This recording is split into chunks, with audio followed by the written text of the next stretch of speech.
이런 일종의 설계를 했다고 봐요. 2025년 공인회계사 시험제도 개편에 발맞춰서 늘릴 거라고 봐요.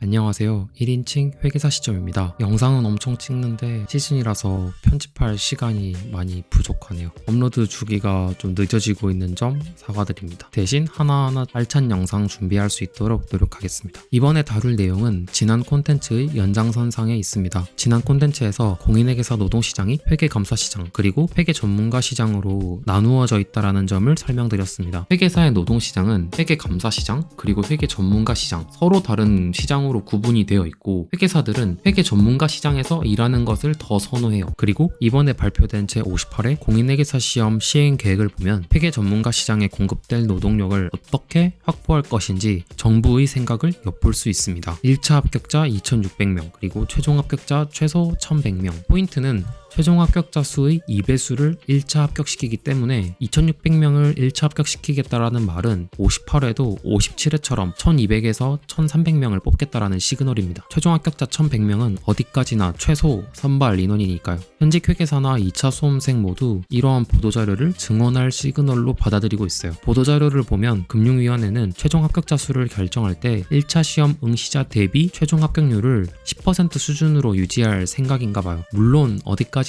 제 개인적인 생각입니다만 저는 애초에 정부가 회계업계 반발을 최소화하는 수준에서 재계가 원하는 회계 전문가를 어떻게 늘릴 수 있을까 고민을 하다가 이런 일종의 설계를 했다고 봐요. 사실 회계사 시험 1차 합격증이 스펙으로 쓰인 건 어제 오늘 일이 아니거든요. 사기업, 공기업 불문하고 강력한 스펙이 됐던 건 사실이에요. 제가 면접관으로 들어가서 봐도 세무사 시험이나 회계사 시험 1차를 합격했다고 하면 어느 정도 기본기는 탄탄하겠구나 라는 생각이 딱 들거든요. 근데 이게 세법이 들어가니까 가성비가 엄청 구린 스펙이었죠. 세법을 공부하는데 시간을 엄청 잡아먹는데 스펙으로 쓰자고 회계사 시험 1차 공부를 하진 않으니까요. 그래서 보통은 최종 합격을 못한 수험생들이 플랜 B로 쓰는 카드였죠. 사실 정부기관에서 창의적인 대안을 마련하면 뭐 얼마나 창의적일 수 있겠어요. 그러니까 그냥 1차 합격증이 스펙으로 쓰인다는 걸 오피셜하게 인정을 하자 이거죠. 근데 이제 유탈하신 분들 중에 또 다시 시험을 준비하는 분들을 빼면 재계가 원하는 회계 전문가 머릿수가 안 나오니까 1차 합격자를 5,000명 이상으로 그냥 많이 뽑으면 되지 않을까 생각을 한 거죠. 경기가 좋으면 최종 합격자를 더 뽑을 수도 있고요. 항공회가 세미나뿐만 아니라 그 관련 조사들을 아무 이유 없이 했다고 생각하지는 않아요. 다 물밑에서 금융당국이랑 어느 정도 의견 조율이 있지 않았을까 하는 생각이 듭니다. 업계에서 증언 이슈에 대해서 노동시장이 나뉘어져 있다는 거를 설명한 뒤에 정부에서도 그에 호응해서 1차 합격증을 자격증처럼 활용할 수 있게끔 방안을 마련해 보겠다고 오피셜을 띄우는 거죠. 그리고 이 판에서 또 언론이 빠질 수가 없잖아요. 언론에서 1차 합격자를 5,000명까지 늘린다고 이제 얘기를 꺼내주고 그리고 올해 정부가 이제 활용 방안을 발표를 할 때 1차 합격자를 4,000에서 5,000명까지 늘린다고 얘기를 할 거라고 봅니다. 그런데 그 1차 합격자를 증언하는 시기는 올해는 아니고요. 어느 정도 유예기간을 둬야 되니까 한 1년 정도 유예기간 두고 2024년을 넘긴 뒤에 2025년 공인회계사 시험제도 개편에 발맞춰서 늘릴 거라고 봐요. 그러면 스펙으로 쓰이니까 시험 응시자가 또 늘어나겠죠? 최종 합격률 10%는 유지한다고 했잖아요. 그러니까 자연스럽게 최종 합격자 증원이 되는 거죠. 업계 분위기는 뭐 난리도 아닙니다. 항공에 이제 비난하는 얘기도 있고 그리고 되게 자조 섞인 목소리도 많이 나오죠. 아무튼 회계사 시험 1차 합격자 증원 그리고 최종 합격자 증원과 관련된 정부의 움직임은 누군가에게는 기회가 될 수도 있고 또 누군가에게는 위협이 될 수도 있을 겁니다. 회계업뿐만 아니라 모든 업종은 유기체와 같아서 외부 환경 그리고 내부적인 요소에 의해 살아 움직이거든요. 이러한 업계의 흐름을 읽고 대비하는 것, 급변하는 세상에서 과거보다 훨씬 더 중요하다는 생각이 듭니다. 회계업계의 흐름은 제가 구독자분들과 공유하도록 하겠습니다. 시청해주셔서 감사합니다. 새해 복 많이 받으세요. 지금까지 1인칭 회계사 시점이었습니다.